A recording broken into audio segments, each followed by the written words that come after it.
everybody, to the Life Midwest podcast. Today's the day, folks. Episode 20. Holy fuck. 2 decades of episodes. Yep, because we do one episode per year since the year 2001. I'm just so glad we've made it this far. Hashtag math. I'm your host, Kevin, and alongside me here with you this fine afternoon is my good pal, Wes. How are we doing, man? Oh, I am doing. How are you doing, my good friend? Oh, I'm doing it. Straight doing it. Straight up doing it. Man, I tell you, it's been an interesting week, living on this side of town and still kind of getting settled in here a little by little, but it's like you always say, just doing it. Just doing it. And, just throwing out there a bunch of conjecture, making it look like it's a factual, and just hoping it actually is, Wait, we're hoping for factual statements? I don't know. Kevin is a cool person. There. Jesus Christ.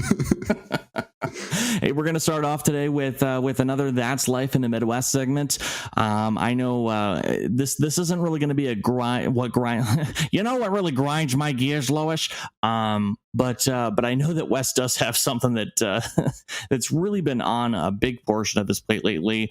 No, it's not the dog containment industry, but I think he would rather wish that it was, given everything you've had to deal with. You want to share with the rest of the class, buddy? So I may or may not have mentioned this. I have a beautiful and wonderful fiance. Aww. Her name is Yui. I met her while I was living in Japan for a year. We lived in the same dorm. Japan.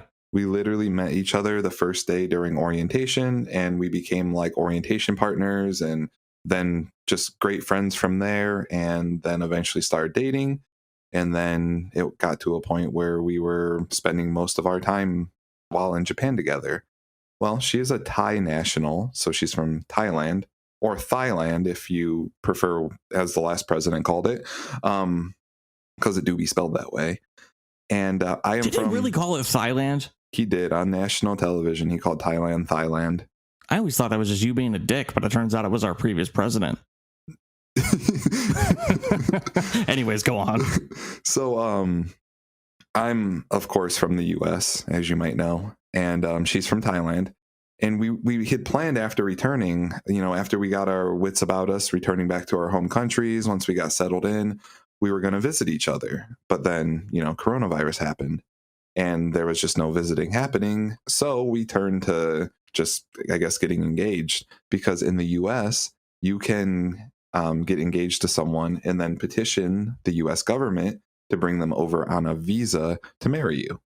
And that just seems like the best option for us. We don't know when borders are going to open. We spent a whole year together, really, really love each other, and figured it would be good if we got together. So I am currently filling out what is called an I-29F visa, or a petition for an alien fiancé. I'm bringing an alien here, like from outer space, which is cool. And it's a pain in the fucking dick, like dealing with the U.S. government. So the specific organization is the USCIS, or the United States Citizen and Immigration Services. Overall, not a terrible agency. I haven't been just absolutely bent over by them yet, but it is a $550 filing fee almost for this visa. And the directions are explicitly clear. You will fill everything out correctly, or you will lose your deposit for this visa. And that's terrifying for me, because I'm not made of money. So if I don't do everything right, there's like $50,000 just thrown down the toilet, and then I have to do it again. So this adventure started out last year. Got everything filled out, but it just wasn't the right time to submit it. Yui was moving from her university in Bangkok back up home to Chiang Mai, which is northern Thailand. So I would have had to submit supplemental evidence proving that she lived there at one point and now lives somewhere else. And then also there was just I had just moved and I didn't know how long I was going to be here. So we were just going to wait until the first of the year. But I filled out everything in 2020.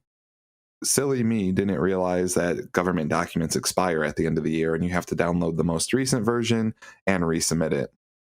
So my first go through with USCIS was submitting the documents, paying the $535, and I submitted it on last year's paper. So they send it back to me very politely. Hey, this is expired. They didn't cash my deposit, which is awesome. Kudos to the USCIS for not making me lose that deposit. So now I just have to resubmit it.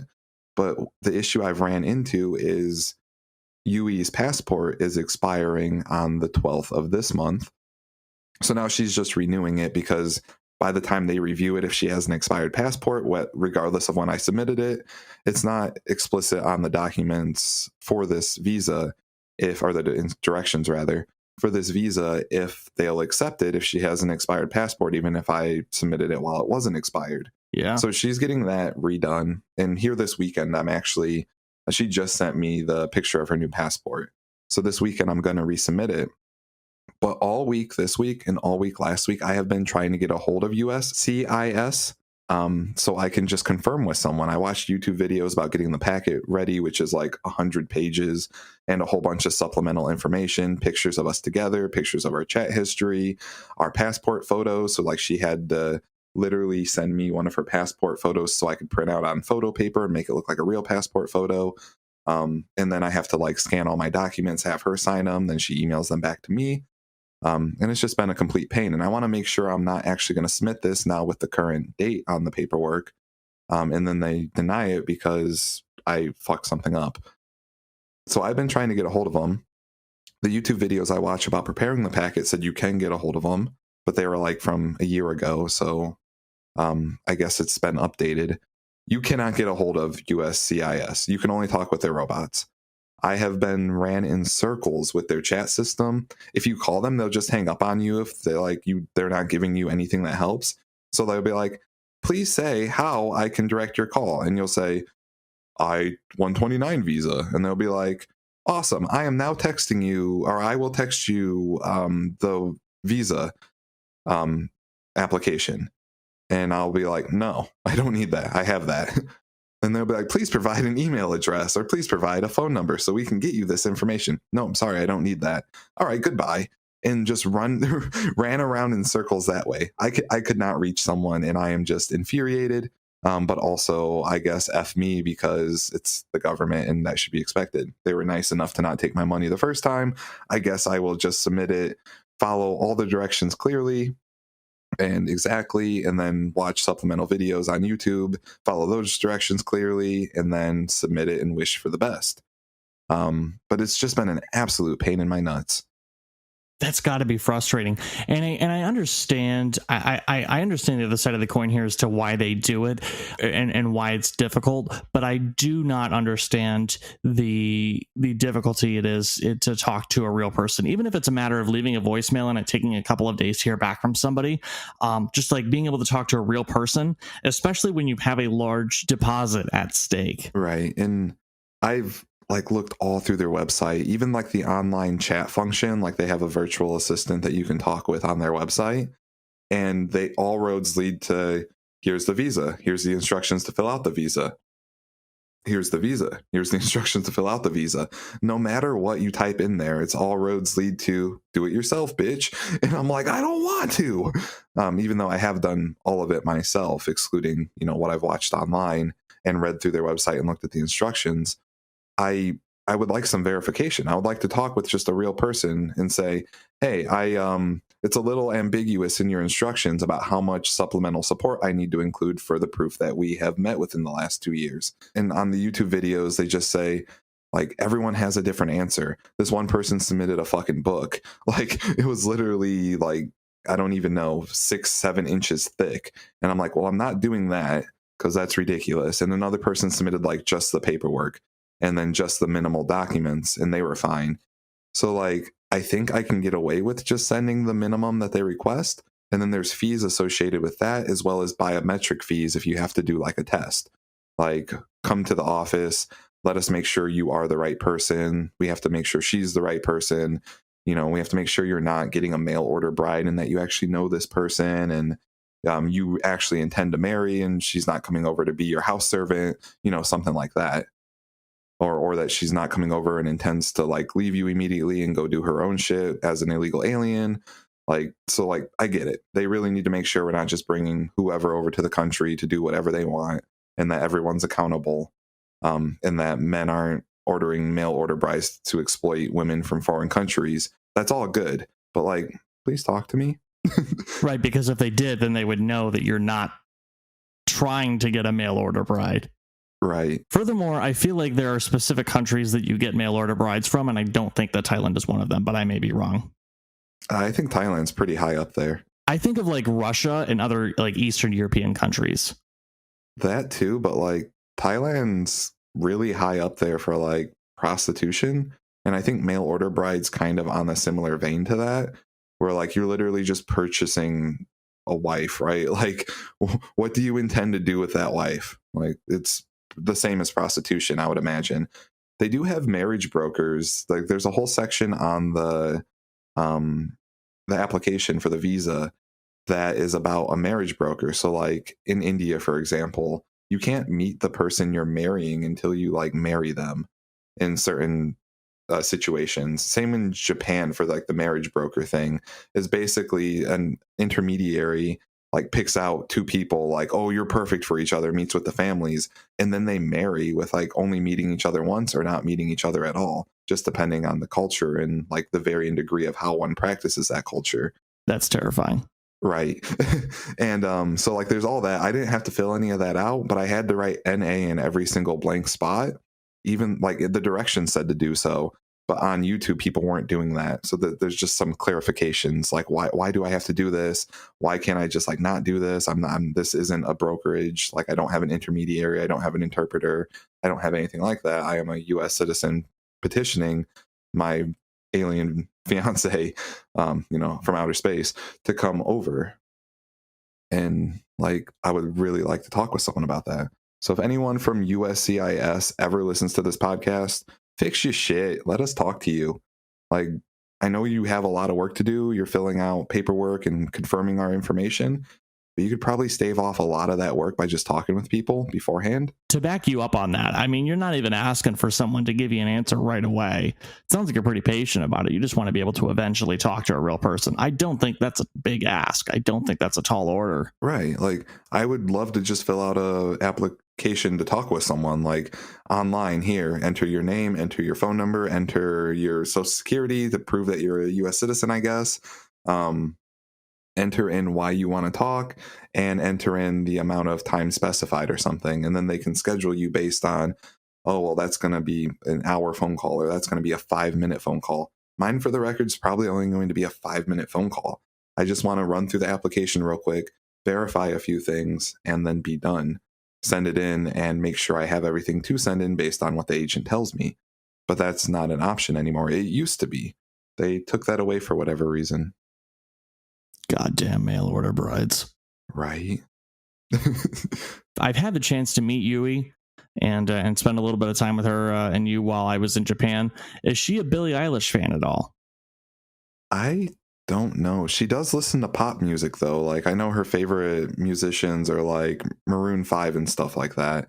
She really likes Linkin Park too. So like she probably listens to Billie Eilish. She spends a lot of time with her nieces, which are like young women.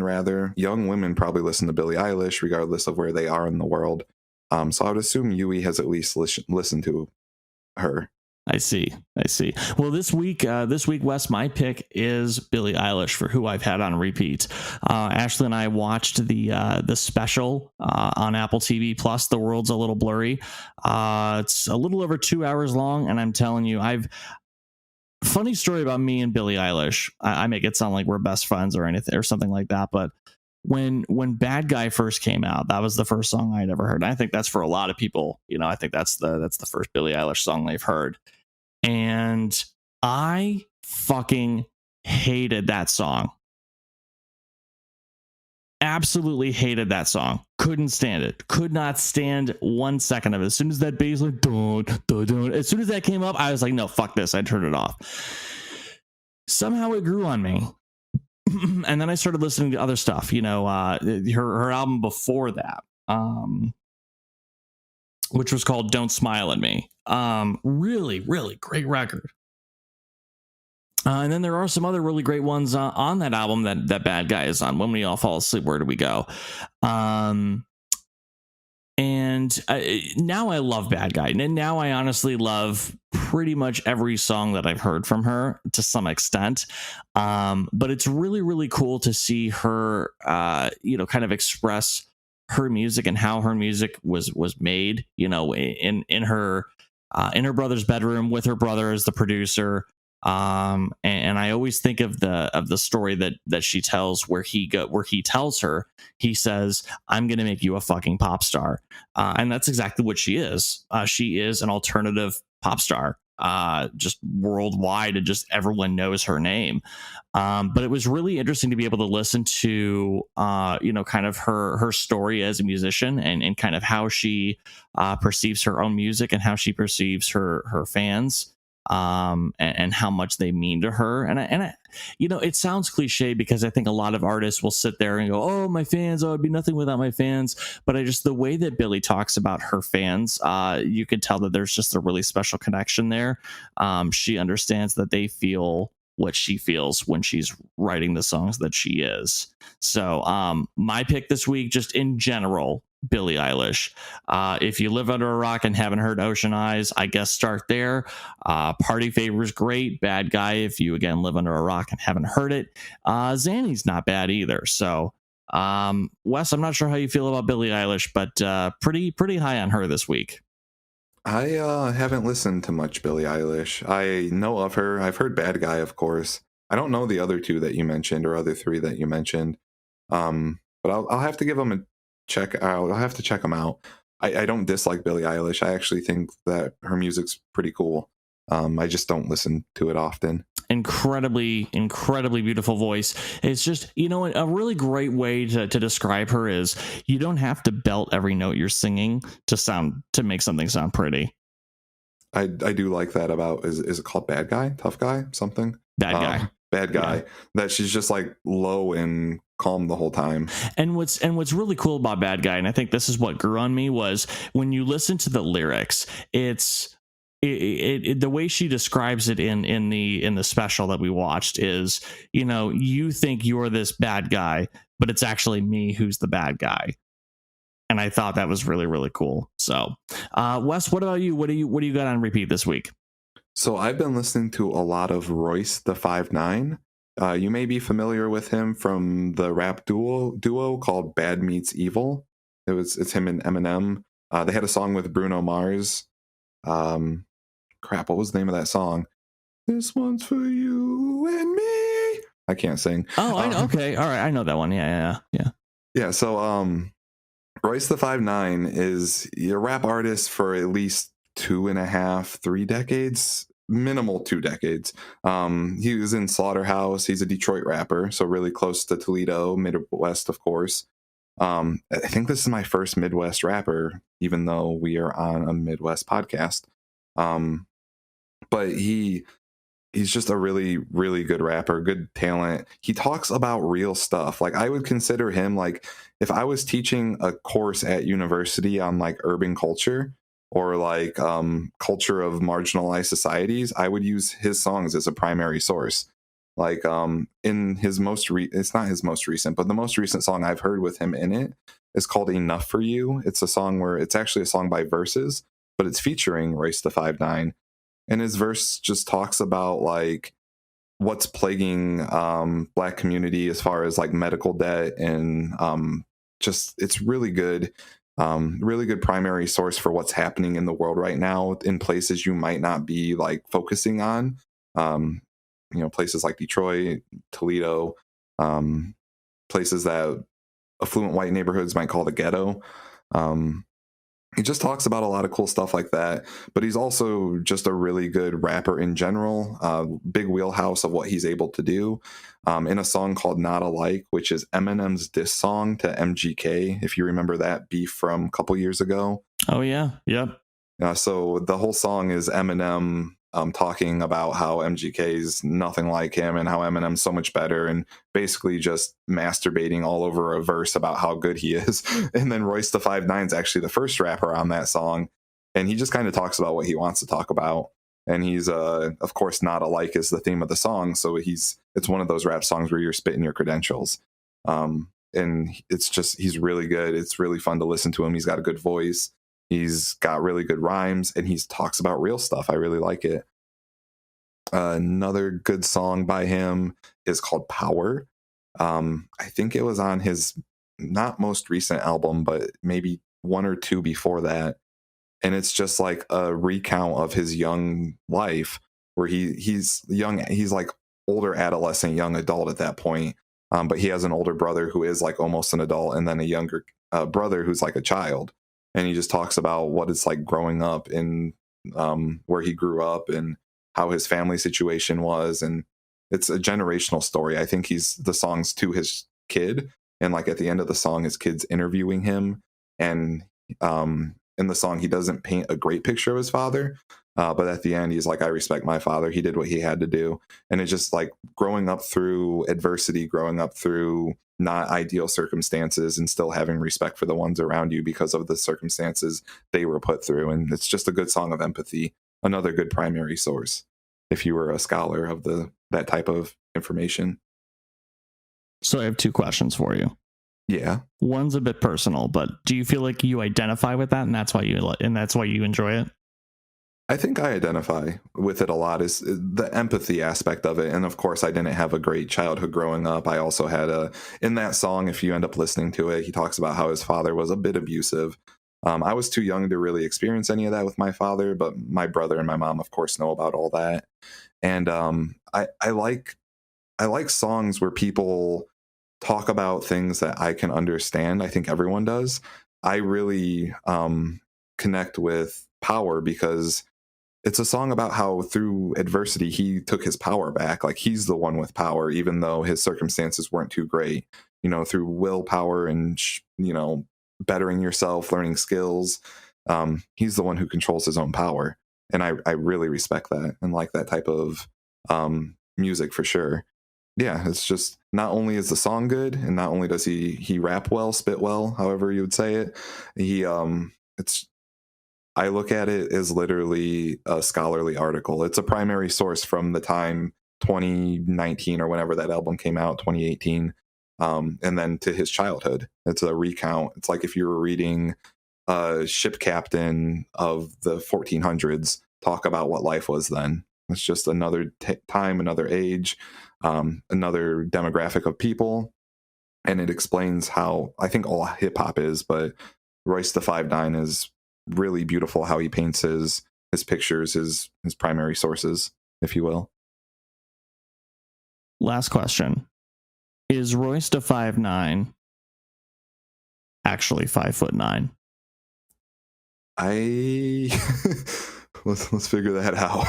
We're gonna Google the answer, and we'll let you know on the other side of the break. Coming up, we also have just our updates on reviews and emails, how you can support us, and we'll talk a little bit about what we learned this week. Stick around, folks.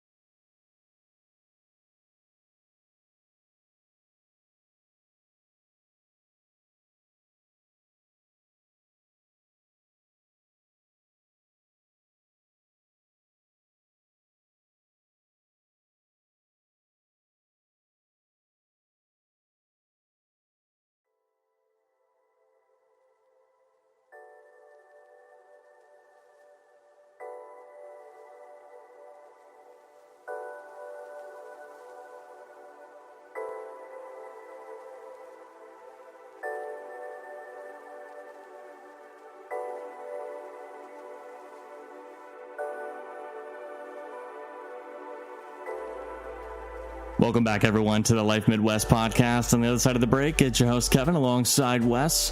Hope you're having a great week, and hope you're enjoying the episodes so far. If you like what you hear, we're always looking for some feedback, what you like, what you don't like.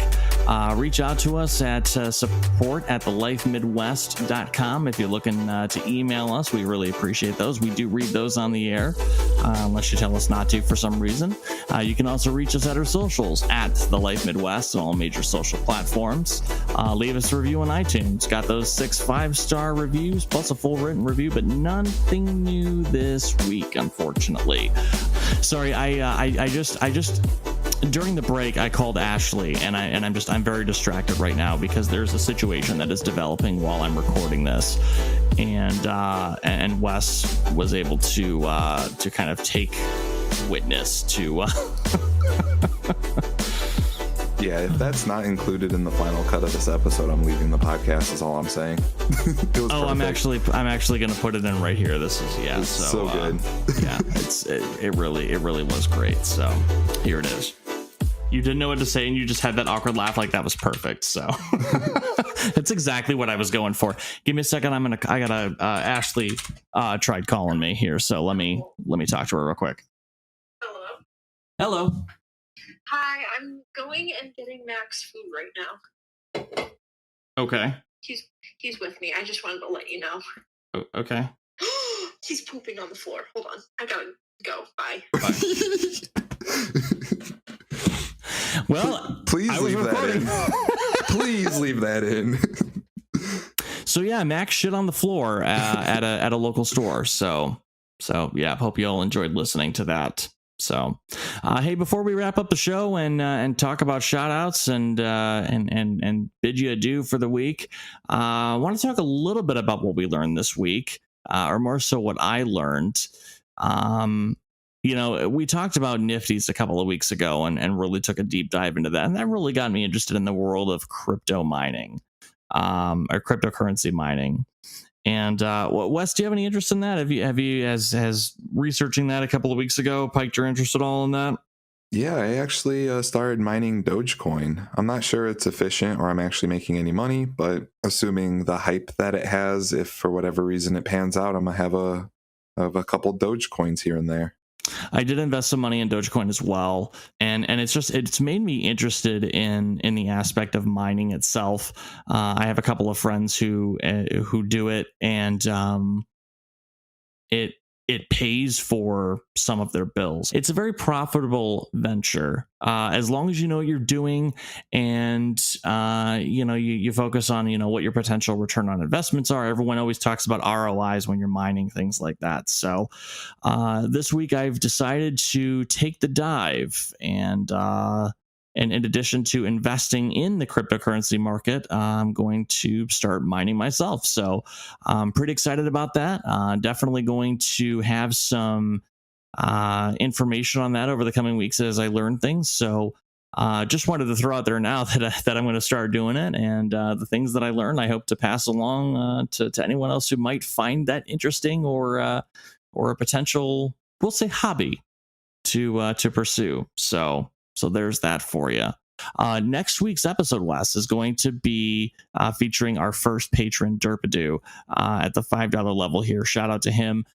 He is going to be on next week's episode as a next part of the next installment of the My Friend series. Yeah, so I'm excited about that. I haven't talked to Lenny in damn near a decade now, and if it hasn't already been that. Maybe not, because that was 2012 the last time I saw him. Almost a decade. It's gonna be real fun. I think it's gonna. I had this really vivid memory of when Lenny and my other buddy Michael turned 21 within 2 days of each other, and Wes was at the bar, and as everyone was saying their goodbyes, he basically bear hugged Lenny from behind, borderline picking him up and going, "Lenny, you're a hero." So I'm sure that story is going to come up, and I'm really excited to talk more about that. Lenny and I go very far back to the point where I think we're going to have a lot more than an hour's worth of content. If we do, that bonus content is going to be on the Patreon website. So, we're trying to add some more incentives and some ways to show gratitude to those who are able to support us financially. There is some investment that goes into this podcast as far as paying for Adobe subscriptions and software licensing for editing. Obviously, time invested, money for hardware to invest in those things. Website hosting, webmail hosting. Yes. Yeah. Butt lube. Not that. But we do appreciate it. We never expect it. I do want to put that out there first and foremost. It is never expected, but boy, are we grateful when something like that comes along. So if you're able to do that, we appreciate it. Before we start our shout outs, I do want to also throw one source out there that got me. If you're curious as far as if you're curious enough to dip your toes into the cryptocurrency world, the first place I want to point you in the direction of is a Linus Tech Tips video about a website called NiceHash. And Linus has some really other great videos and sources and information on what cryptocurrency is, what mining is, are there different types of mining, why are there so many different types of currencies. I'm going to make sure to have some links in the description of the podcast if you are interested in learning more about that. But I'm very excited to get the journey started and share with you guys what I learned along the way. So Wes, it's been real. It's been fun. It's been 5'9". It's time for our shout outs. I'd like to shout out Royce, the 5'9". I did not know. I assumed his height was 5'9" with a name like Royce the 5'9". But I did Google it. He is in fact 5 feet 9 inches, it seems. So shout out to you for being 5'9" and also an extraordinary rapper. And if anyone's going to end up listening to a podcast called The Life Midwest, of all the people I've talked about, it's probably going to be Royce the 5'9", because he's from the Midwest. Finally, a rapper from the Midwest that Wes likes. This week, I want to shout out Yui. Really hoping that things work out and that we get to spend some time, do some double dates even once you get over here. I know you're a faithful listener, so I appreciate that. And in addition to that, I do want to shout out Billie Eilish. Not that she will ever listen to this podcast. Doesn't seem like a podcast listener. Maybe I'm wrong. I don't know, but just want to give her a shout out, and I appreciate what she does and who she is as an artist. So. I want to shout out Dogecoin, even though it may not go anywhere. It's a fun ride right now for my wallet, that's for sure. So, folks, Ashley's calling me again, which means that Mac may or may not have shit on the floor at a different store. So I got to let everyone go, but don't forget to call your mom. Have a great week, everybody, and we'll see you next week. Have a good one. Have a good one. Hello, my love. Hi, honey. Hi, how's it going? That was literally the biggest poop I've ever seen in poop. Well, I mean, sometimes you just let that shit bottle up and, Yeah. That's so good. Shit. That's so good. We need to keep that. Embarrassing. Of course, I didn't have any bags with me, and I'm like, oh. Did you barehand it?